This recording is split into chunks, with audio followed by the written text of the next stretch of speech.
Por isso que a gente vê ateus, conhecedores das Escrituras, mas não são transformados por ela. Por isso que você vê crentes mencionando a Bíblia de uma forma maravilhosa, mas não são transformados por elas. Eu disse também que nós, como discípulos de Jesus, precisamos crescer no tornar-se semelhante a Cristo. É um alvo, é um objetivo. E o quarto que eu tenho compartilhado é que a gente precisa servir a Deus e ao próximo. Então, quando você acorda no dia 11 de abril, amanhã, você precisa entender o que eu vou viver hoje, o que eu vou fazer hoje, vai me ajudar a crescer em Cristo, vai me ajudar a praticar as Escrituras, vai me tornar mais parecido com Jesus, eu vou servir a Deus, eu vou servir aos meus irmãos. Isso é alvo, isso é foco, isso é objetivo. Você não está largado em qualquer lugar. Você não vai naquela do cantor aí, deixa a vida me levar, isso é uma furada. Esquece esse negócio, segue o seu coração. Isso não é bíblico. A Bíblia diz que o coração é enganoso e perverso. Então você imagina, todo dia, você acordar, tendo um alvo com 4 partes: crescer em Cristo, compreender a mensagem de Cristo, tornar-se semelhante a Cristo, e você servir a Deus e ao próximo, todo dia. E aí à noite, quando você vai dormir hoje, dia 10, você vai dormir, quando você chega na sua cama, ou no seu sofá, ou na sua, sei lá onde é que quando você senta, quando você chega em casa. Normalmente quando eu chego em casa eu sento no sofá. Algumas vezes eu acabo dormindo lá e a minha esposa briga comigo. Mas você senta lá e você fica imaginando assim: hoje, eu cresci em Cristo? Hoje, eu compreendi o que é minha vida, em que a minha vida foi transformada hoje? Eu sou mais parecido com Jesus pelo meu comportamento, pelos meus atos, pelas minhas atitudes. As pessoas que me conhecem muito bem, a minha família, as pessoas que me conhecem, elas podem ver que eu estou me tornando mais parecida com Jesus? Eu servi a Deus e aos irmãos? Gente, isso é foco? Não há outra coisa para o cristão.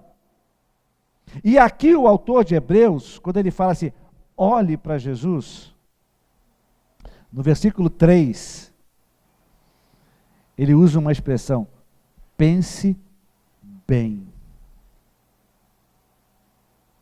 Quando você escuta essa expressão, eu já compartilhei isso na diretoria da igreja, e compartilhei isso também com alguns irmãos. Quando você ouve essa expressão, pense bem, o que isso diz para você?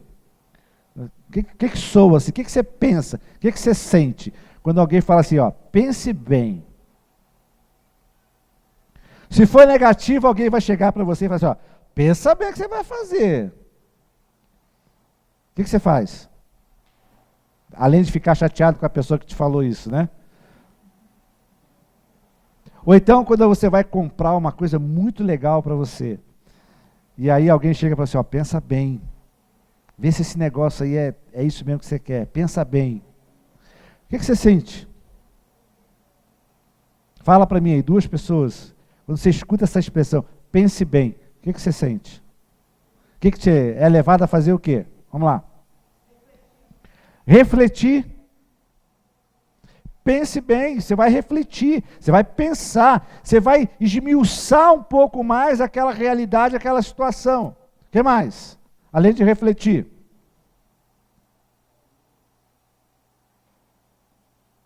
Pode falar, irmãos.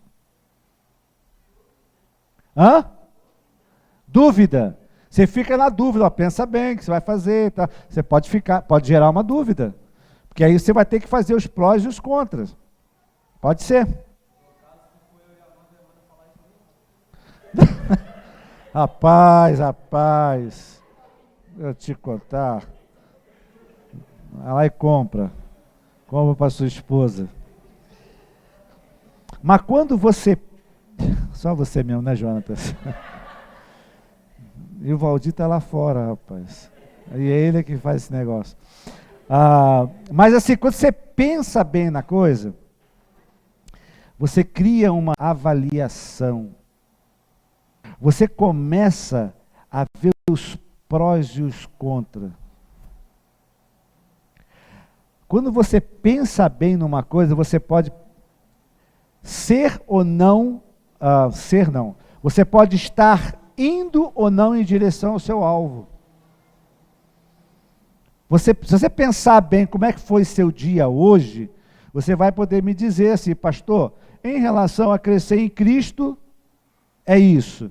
Em relação a compreender as Escrituras, é isso. Em relação a me tornar mais parecido com Jesus, é isso. E em relação a servir a Deus e ao próximo, é isso.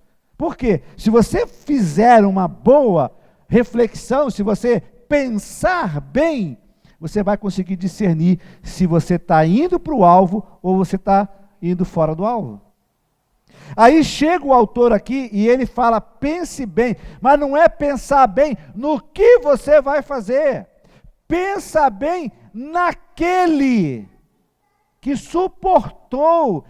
É para pensar em Cristo.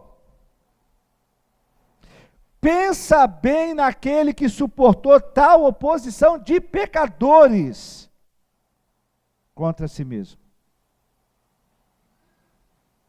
Não é pensar bem se você vai comprar ou se você não vai comprar. Não é pensar bem se você vai fazer ou se não vai fazer. É pensar bem em Cristo. Está conseguindo entender isso?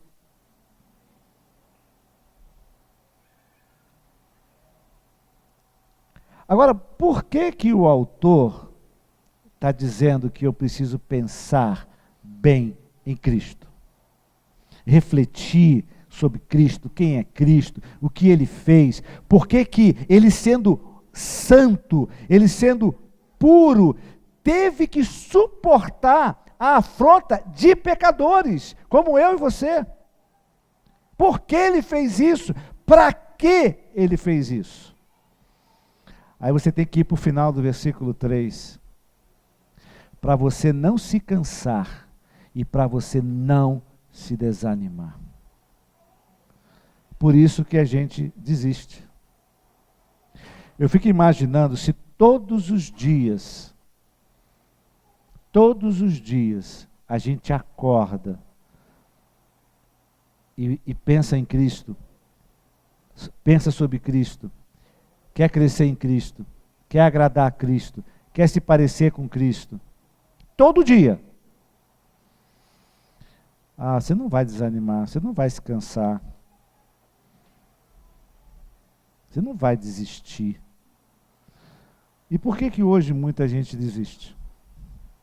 Você pode ser uma das pessoas que diz, pastor, estou quase desistindo.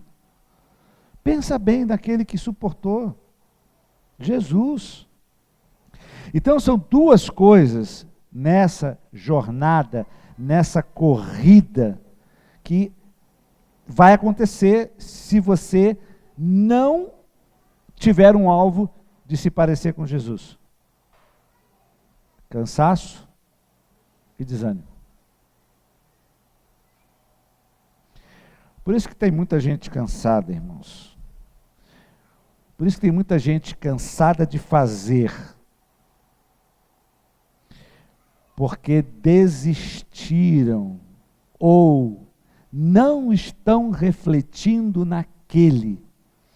E aí não consegue mudar ou permitir que Deus muda o ser. Estamos apenas no fazer. E Jesus quer transformar o ser, o caráter, a mente, nosso coração. Agora, se você refletir sobre isso, se você pensar bem sobre essa questão do cansaço e da desistência, você vai identificar um monte de coisas que você não precisava fazer. Estou falando do cansaço físico, do cansaço do fazer. Se você olhar bem para aquilo que você faz durante o dia, tem várias coisas ali que você viveria muito bem sem fazer. Sabe a que isso se refere? É que nós não estamos nos livrando, versículo 2, nós não estamos nos livrando daquilo que nos embaraça, do peso, das coisas que nós não precisamos levar. E aí você pode pegar isso como uma analogia, você pode pegar alguns eventos da sua família. Eu tento mudar umas coisas lá em casa, mas está difícil. Lá eu tento mudar assim, quem faz aniversário é que tem que dar presente. Não é receber. Quem faz aniversário dá presente. Mas não dá. 4 mulheres, não tem, é injusto. Não dá. Aí eu estava negociando com a Norma, assim, ó, meu aniversário dia 6 então vai ser diferente. Aí eu propus algo para ela, não precisava fazer isso e nem aquilo, não sei o quê, mas ela não gostou. Não é, Norma? Não gostou. Por quê? Por que eu estou citando isso? Porque há muitas coisinhas na nossa vida que a gente viveria muito bem sem elas. Mas isso vem como peso, isso traz cansaço, isso traz desânimo para a gente.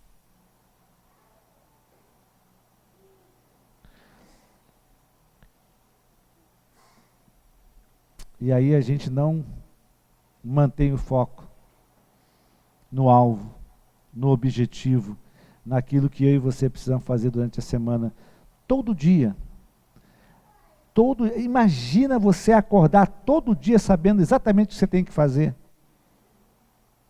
E aqui o autor está dizendo então que eu tenho que pensar bem eu tenho que pensar bem em Jesus para não me cansar, para não me desanimar. E se você continuar fazendo aqui, eu citei um exemplo bobinho, mas se você fizer uma reflexão, você vai encontrar um monte de coisa, faz uma lista, você vai ver um monte de coisa que você não precisa fazer. Por exemplo, por que você não vem à escola bíblica dominical domingo às 9 da manhã? O que você faz que você não consegue vir à escola bíblica dominical? Por que você não participa, não vai visitar uma família da igreja, um irmão da igreja? O que é o impedimento? Por que você não convida alguém para vir à sua casa? O que é impedimento? Não posso convidar, porque se eu convidar, eu tenho que dar um banquete. Como eu não tenho recurso para dar um banquete, leite a R$5 quase, então não dá para dar banquete, então é melhor não convidar. Está vendo? Você coloca um impedimento financeiro para cumprir um mandamento de Jesus.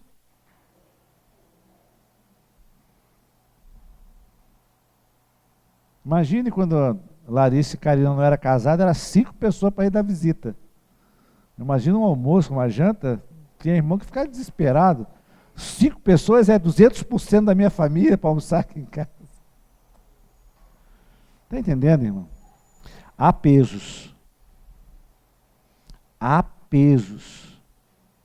que estão impedindo a gente de manter o nosso foco em Jesus. Não vou nem citar aqui as redes sociais, não vou nem citar aqui as conversas tolas, bobas, não vou nem citar aqui as reuniões que muitos crentes fazem e que não sai nada.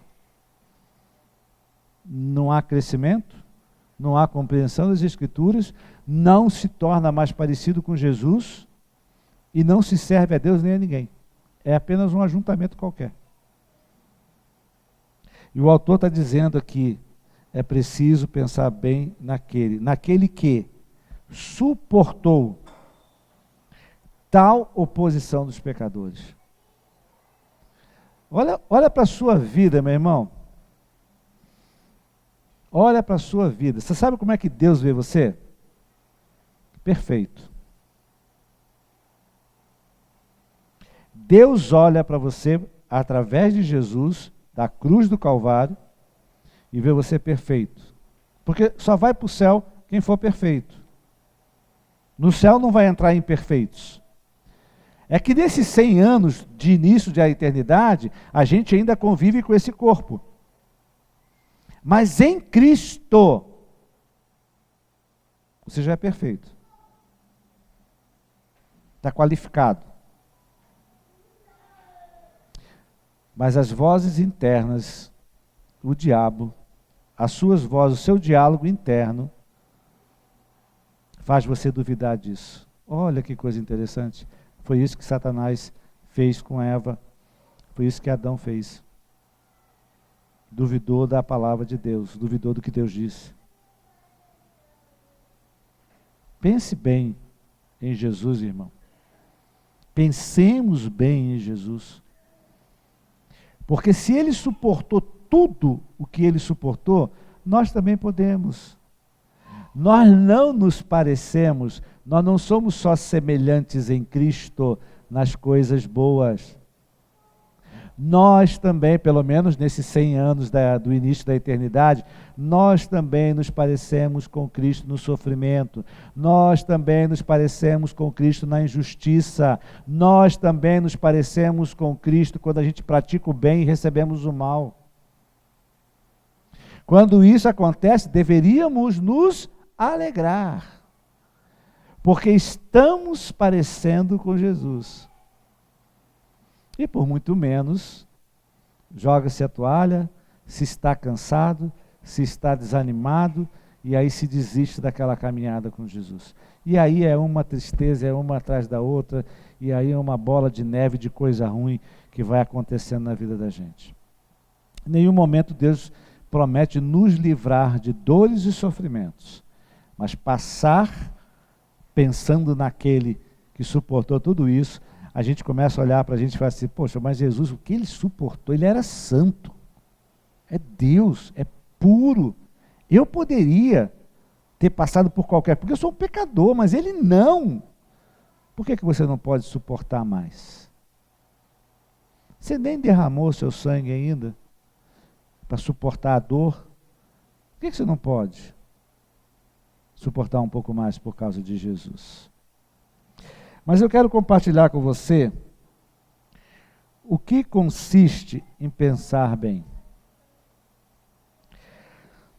Pensar bem, estudar bem um assunto, pesquisar, refletir a respeito disso, tem a ver com disciplina. Ninguém mantém foco sem disciplina. Vou repetir, ninguém mantém foco, alvo, meta sem disciplina. E sabe o que é o bom desse negócio? Da parte de Deus, sabe o que é bom? É que a disciplina vai acontecer de qualquer jeito. O que ele está dizendo é o seguinte, Eliezer, é melhor você seguir as minhas orientações, ser disciplinado, vai ser bom. Porque se você não for disciplinado, eu vou ter que te disciplinar. Porque o meu amor é tão grande por você, que eu vou ter que corrigir. Eu vou ter que te disciplinar. Você está entendendo? A disciplina faz parte da corrida proposta para mim e para você. Mas há uma maneira de você ser disciplinado.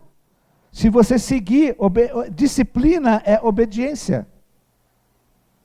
Ser santo é ser obediente.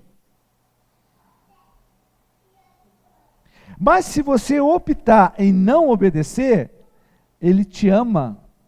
E ele vai fazer o que um pai e uma mãe faz com o filho. Vai disciplinar.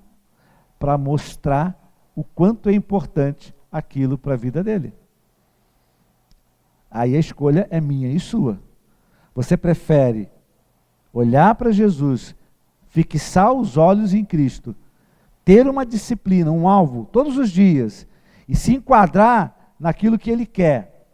E essa disciplina vai lhe custar alguma coisa, você vai ter que abandonar alguma coisa, porque não é disciplina para a salvação, é para a santificação.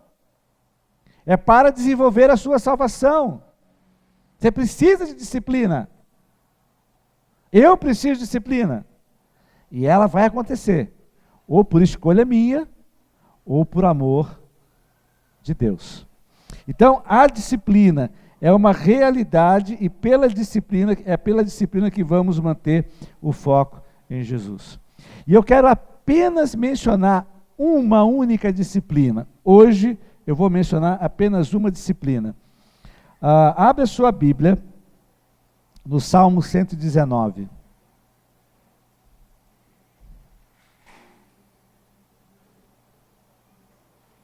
É uma palavra para os jovens, mas que é uma palavra para toda a igreja. Não é só para o jovem. O Salmo 119, do versículo 9 ao versículo 16, diz o seguinte: como pode o jovem manter pura a sua conduta? Como? Ele responde: vivendo de acordo com a sua palavra.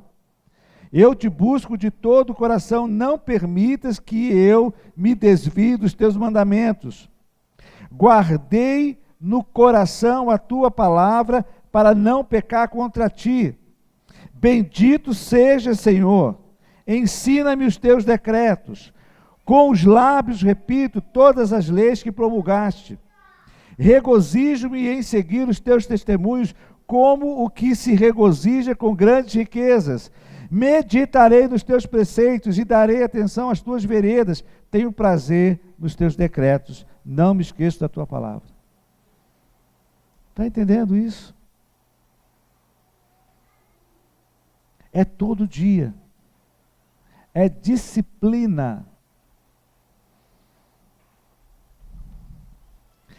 Você nunca crescerá espiritualmente. Você não vai ter maturidade espiritual se você não tiver disciplina. 1 Timóteo 4. Vamos lá, 1 Timóteo 4.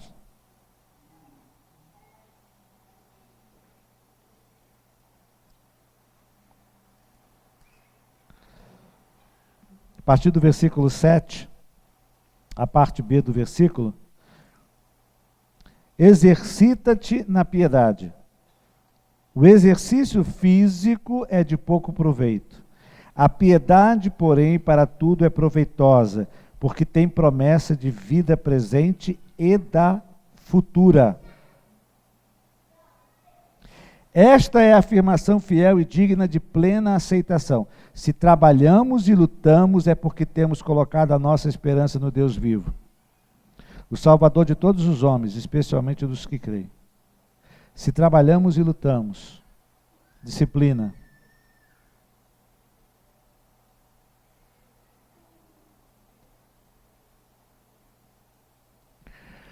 E uma das coisas mais difíceis da disciplina é você educar a sua mente.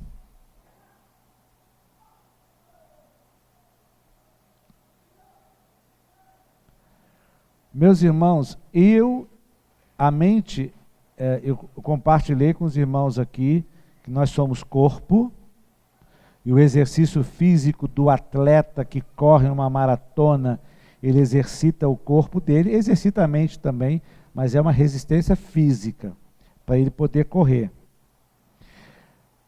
Paulo diz que esse tipo de exercício é de pouco proveito. Eu não estou aqui se você corre, se você caminha, se você faz academia, não sou eu que estou dizendo. O apóstolo Paulo está dizendo que o exercício físico é de pouco proveito. Mas se nós exercitarmos na piedade,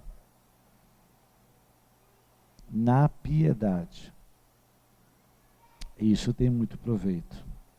E quando você fala em disciplinar a sua mente, que é o grande problema. Mas o apóstolo Paulo, lá em 2 Coríntios, capítulo 2, versículo 16, ele fala que eu e você podemos ter a mente de Cristo. Você está conseguindo entender isso? Agora, como que você pode ter a mente de Cristo? Pensa bem, pensa no dia de hoje, não vamos entrar na semana, não. Pensa no dia de hoje, que o dia de hoje está recente. Pensa no dia de hoje. Não sei que horas que você acordou. Alguns de nós viemos para a escola bíblica dominical. Os irmãos estavam aqui, eu estava fazendo um atendimento com a Norma. Depois os irmãos saíram da escola dominical, foram fazer alguma coisa. Depois os irmãos foram almoçar. Aí teve a parte da tarde. Aí teve a preparação para vir para o culto. Como foi, o que passou pela sua mente?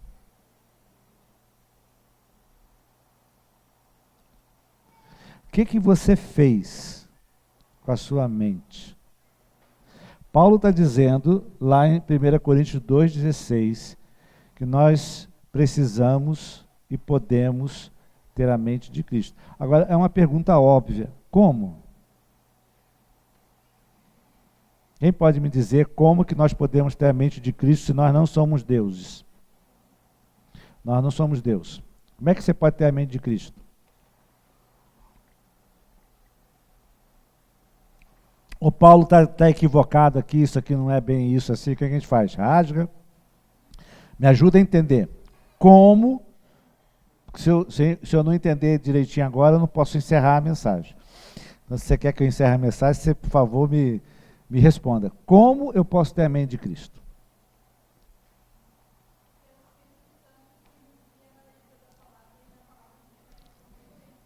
Então, o Espírito Santo vai nos guiar na palavra. Qual é o meu papel, então? Ler a palavra. Eu preciso de tempo com a palavra. Ok? O que mais? Fazer a vontade de Deus. E onde que eu encontro, onde que eu fico sabendo da vontade de Deus? Espero um irmão revelar para mim a vontade de Deus. Onde que eu vou encontrar a vontade de Deus? Na palavra de Deus. Eu não estou dizendo que Deus não usa pessoas para apresentar a vontade dele para nós. Mas é pela palavra de Deus. O que mais?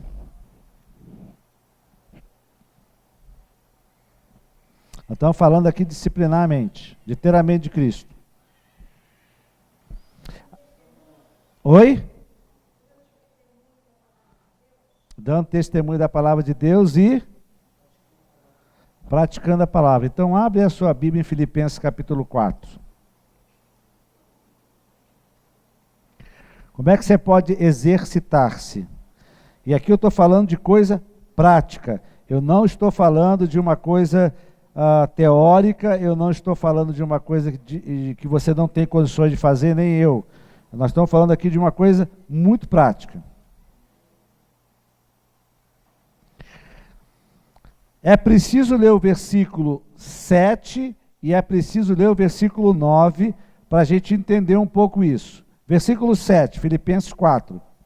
E a paz de Deus, que excede todo entendimento, guardará o coração e a mente de vocês em Cristo Jesus.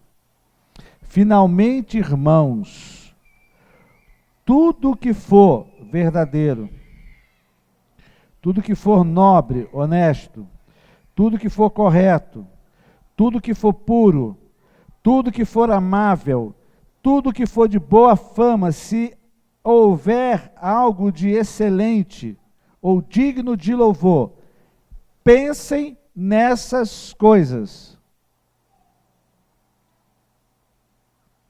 Agora, pelo que você lê, vê e ouve, a sua mente vai pensar. É natural a nossa mente se desviar da palavra de Deus. A alma da gente, o nosso coração, as emoções e a nossa mente tende a se afastar de Deus. Mas o Espírito que testifica com o Espírito de Deus, o Espírito de Deus testifica com o Espírito humano, você pode começar a pensar nas coisas que são de Deus. E onde eu quero chegar com isso, irmãos? É o que você lê, é o que você ouve e é o que você vê. Agora, como que eu mudo? Como é que eu posso... Já contei a história para vocês aqui do ginásio de futebol Moacir Xereder Bastos. Vocês se lembram da história? Não se lembram? Então eu vou dizer como é que você pode mudar a forma de pensar. Porque não adianta você saber que tem que... É o que eu leio, é o que eu penso, é o que eu ouço. Você tem que... Vamos ver o versículo 9, eu conto a história depois. O versículo 9 diz assim, ó, ponham em prática. Não basta entender, você tem que compreender para ser transformado. Se eu chego para você e faço assim, agora você vai lembrar, eu acho. Estátua da Liberdade, o que te lembra? Oi? Para alguns Estados Unidos, para outro uma loja. Torre Eiffel. Paris. A estátua do Cristo Redentor. Rio de Janeiro. E se eu falo para você, ginásio de futebol Moacir Xereder Bastos, o que te lembra? Nada, né? Então deixa eu te contar uma história em 2 minutos.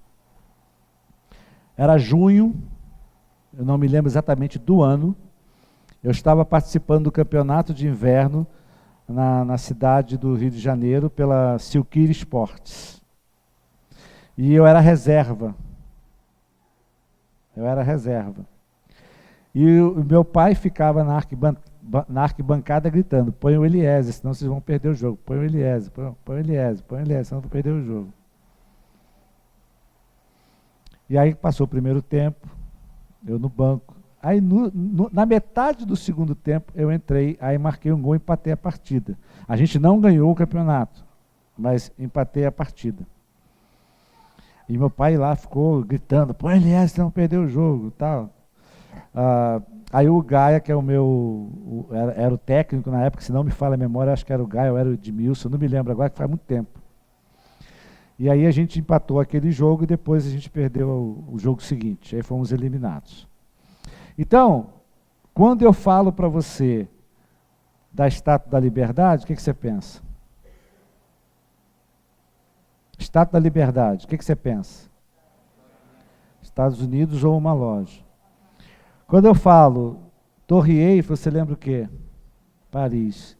Quando eu falo Cristo Redentor, Estátua do Cristo Redentor, você lembra? Rio de Janeiro.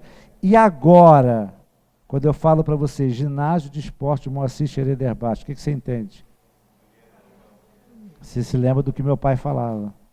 Você sabe o que eu fiz? Eu acrescentei a você uma informação que você não tinha. E por causa dessa informação, agora você pensou, você imaginou e você sabe o que aconteceu comigo. Se você continuar assistindo o que você assiste, lendo o que você lê e vendo o que você vê, a sua vida vai continuar a mesma coisa ou vai declinar se o que você está vendo, assistindo e ouvindo não for condizente com as Escrituras Sagradas. Você quer pensar diferente? Você quer agir diferente? Você quer ter uma nova maneira de pensar? Você precisa de informação e de prática dessa informação. É isso que Paulo está dizendo para mim e para você. É isso que o autor de Hebreus está dizendo. Pense bem.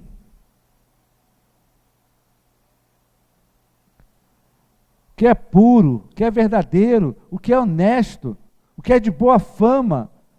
E o que você anda pensando? O que você anda conversando com os outros?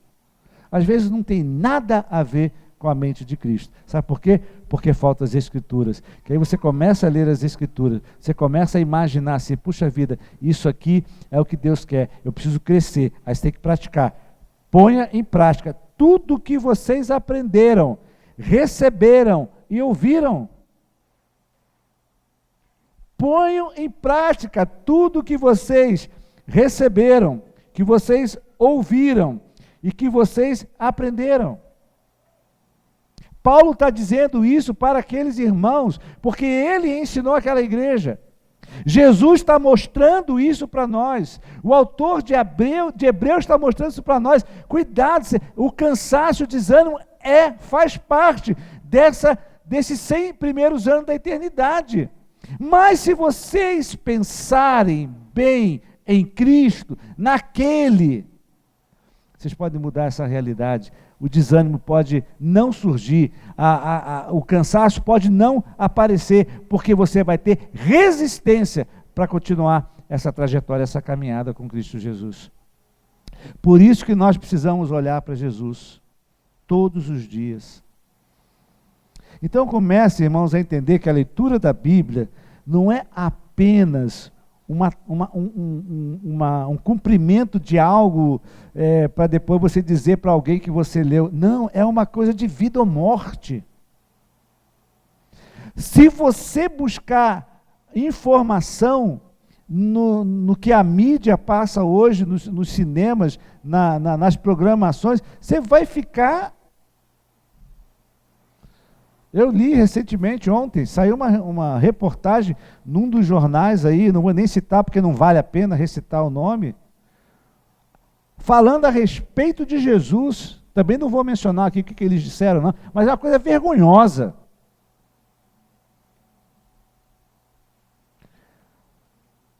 Mas é vergonhosa para quem efetivamente conhece Jesus, ama Jesus e quer continuar olhando para Jesus.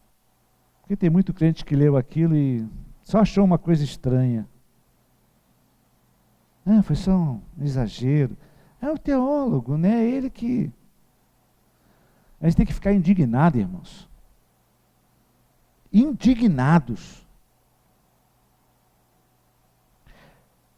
O que você vai fazer?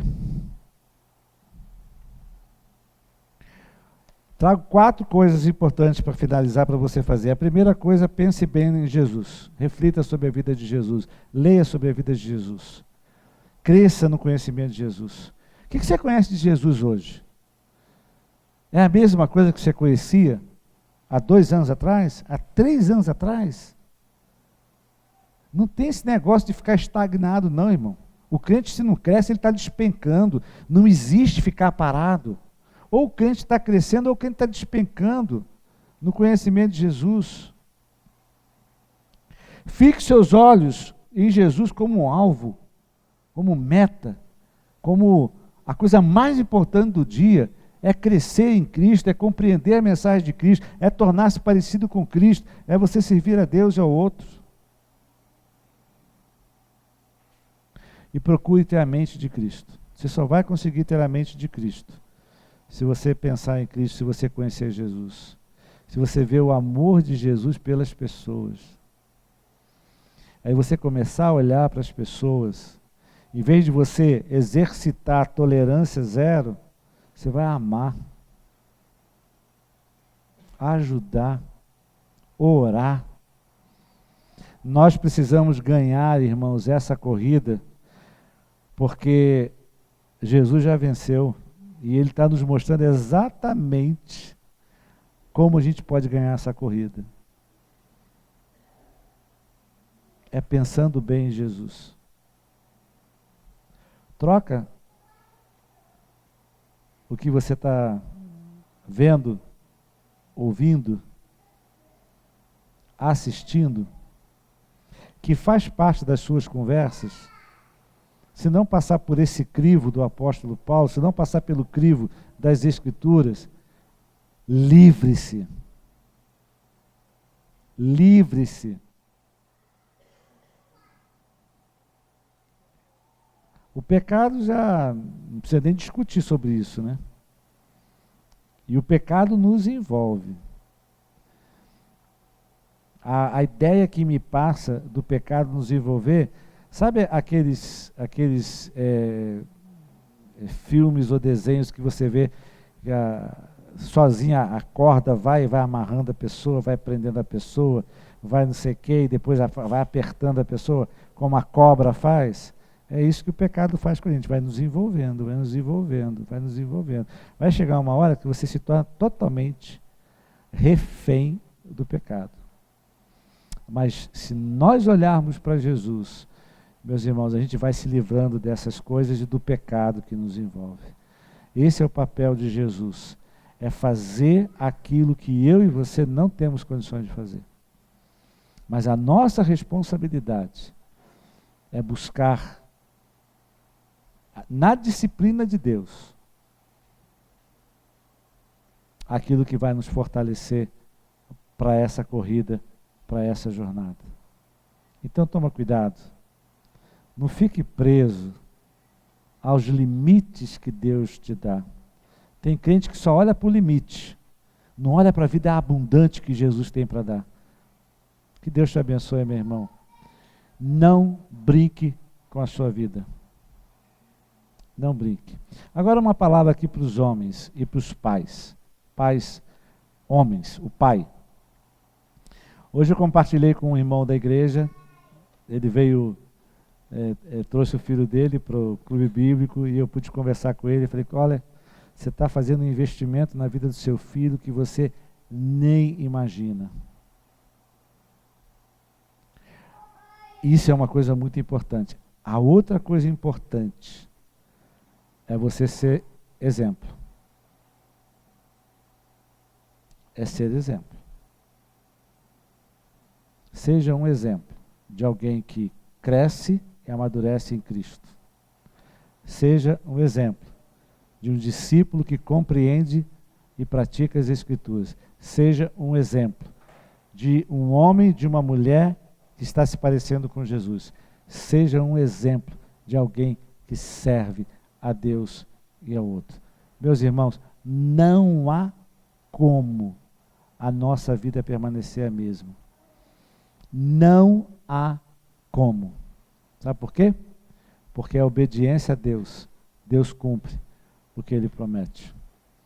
Que Deus te abençoe, meu irmão, que Deus abençoe a sua vida, que Deus abençoe o pequeno Samuel que está aí alegrando o coração dos pais. Pode deixar ele, pode deixar ele. O Samuel são crianças que precisam conhecer Jesus como Senhor e Salvador. Juniores que precisam conhecer Jesus como Senhor e Salvador. Jovens, adolescentes. E Deus quer usar a sua vida. Mas para isso, primeiro, Ele vai restaurar as coisas que precisam ser restauradas no seu coração. E Ele só vai conseguir fazer isso se eu e você praticarmos aquilo que nós já aprendemos, que nós ouvimos e que nós recebemos. Amém? Que Deus te abençoe em nome de Jesus. Curva a sua cabeça. Queria orar por você.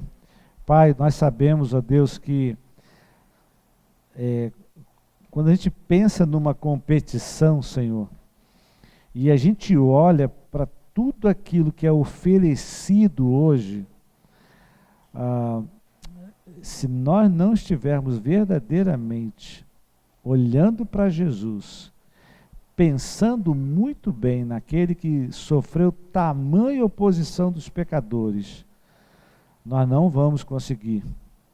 Nós precisamos, ó Deus, que o Senhor nos ajude a olharmos para Jesus, a olharmos para as Escrituras e não olhar as Escrituras como simplesmente um livro que nos limita, que nos proíbe. Não é isso, ó Deus. É um livro que traz vida, é um livro que traz esperança, é um livro que traz, ó Deus, discernimento. É um livro que nos prepara, que traz resistência para que esses primeiros 100 anos da eternidade, ó Deus, possam ser vividos e vencidos pelo poder do Senhor. Por isso, Pai, em nome de Jesus, ajuda-nos como igreja, Senhor. Ajuda-nos como cristãos que nós somos. Ajuda-nos, ó Deus, ao levantar, ao dormir hoje à noite, nós refletimos sobre como está sendo a nossa vida em relação a Jesus. E quando nós acordarmos amanhã de manhã, Senhor Deus, o Senhor nos mostre que tudo aquilo que nós vamos fazer, pensar, dizer, viver, experimentar, nós possamos, ó Deus, refletir, pensar bem como o Senhor agiria no nosso lugar. E aí a gente ter como desafio, como alvo, como ó Deus, foco, viver uma vida diária mais parecida com Jesus. Ajuda-nos, Pai. Muito obrigado porque o Senhor deixou as Escrituras para isso. Muito obrigado porque hoje, nessa noite especial, os irmãos gideões trazem exemplos, ó Deus, cada vez mais vivos, ó Deus, de que a palavra do Senhor, ela transforma mesmo, ela tira a pessoa da miséria, da desgraça, do lamaçal, do pecado que nos envolve e nos traz para uma vida de liberdade. Como ontem a gente ouviu o testemunho do Paulo, Senhor Deus, Pai, do Ron também, ó Deus, muito obrigado, Senhor, muito obrigado, porque é pelo Senhor e pela Tua palavra que nós vamos ser corredores dessa corrida, dessa jornada proposta pelo Senhor, de forma vitoriosa, como vencedores. Mas para isso, Senhor, nós precisamos colocar em prática, como Paulo disse, ponham em prática. E é isso que nós queremos, ó Deus, colocar em prática o que nós recebemos, o que nós aprendemos, ó Deus, o que nós já sabemos. Ajuda-nos, Pai, em nome de Jesus.